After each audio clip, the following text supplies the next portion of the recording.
নমস্কার, সনাতন ধর্মকথা চ্যানেলে আপনাদের সবাইকে স্বাগত। আজ বৈশাখ মাসের 15 তারিখ বুধবার, শুক্লপক্ষের ত্রয়োদশী তিথি। মহাভারতের সভা পর্বের 32তম অধ্যায়ে প্রথম অংশ, কৃষ্ণের কাছে যুধিষ্ঠিরের যজ্ঞের অনুমতি প্রার্থনা পর্ব শুরু করব। নারায়ণং নমস্কৃত্য নরং চৈব নরোত্তমং দেবীং সরস্বতীং ব্যাসাং ততো জয়মুদীরয়েৎ।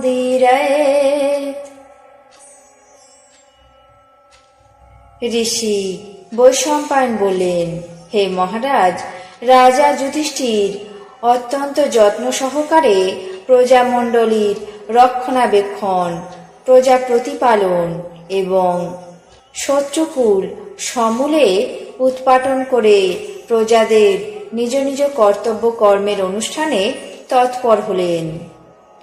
শাস্ত্র অনুযায়ী কর গ্রহণ এবং ধর্মত রাজ্য শাসন করায় মেঘমালা যথাসময়ে পর্যাপ্ত পরিমাণে বাড়ি বর্ষণ করতে লাগল। নানা জনপদ সমৃদ্ধশালী হয়ে উঠল। রাজার পুণ্য বলে কৃষি, বাণিজ্য, গোরক্ষণ প্রভৃতি সমস্ত কার্য সুচারুভাবে সম্পন্ন হতে লাগল। কেউ কাউকে প্রতারণা করত না। দস্যু, তস্কর, ধূর্ত এবং রাজপুরুষদের মুখে মিথ্যা কথা শোনা যেত না। সেই সময় অতিবৃষ্টি, অনাবৃষ্টি, ব্যাধি ভয়, অগ্নি ভয় কিছুই ছিল না। সামন্ত রাজাগণ হিংসা শূন্য হয়ে কেবল উপহার প্রদান এবং প্রিয় কার্য করার জন্য যুধিষ্ঠিরকে অনুসরণ করতেন। তিনি কখনো অধর্ম আচরণ করে কর গ্রহণের চেষ্টা করতেন না। তাছাড়া তার এত ঐশ্বর্য হয়েছিল যে শত শত বৎসর অকাতরে ব্যয় করলেও ক্ষয় প্রাপ্তির সম্ভাবনা ছিল না। মহাপতি কৌন্তেয় নিজের বাসভবন এবং কোষাগারের পরিমাণ সবিশেষ রূপে জ্ঞাত হয়ে যজ্ঞ অনুষ্ঠান সম্পন্ন করার ইচ্ছা করলেন। তার সুহৃদবর্গ একত্র এবং পৃথক পৃথক হয়ে তাকে বলতে লাগলেন যে, হে মহারাজ, এখন আপনার যজ্ঞ অনুষ্ঠান আরম্ভ করার উপযুক্ত সময় উপস্থিত হয়েছে। অতএব অবিলম্বে সেই মহাযজ্ঞ আরম্ভ করুন। সকলে এমন জল্পনা কল্পনা এবং কথোপকথন করছেন। এমন সময় চরাচর শ্রেষ্ঠ ভগবান কৃষ্ণ সেখানে উপস্থিত হলেন।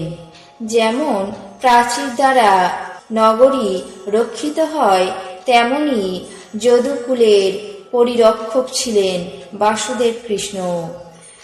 কৃষ্ণ বসুদেবকে সেনাদের কাজে নিযুক্ত করে ধর্মরাজের জন্য অসংখ্য ধনরত্ন চতুরঙ্গিনী সেনাদের সঙ্গে নগরে প্রবেশ করলেন। তার সৈন্যের রথ নির্ঘোষের শব্দে রাজপুরী প্রতিধ্বনিত হতে লাগল।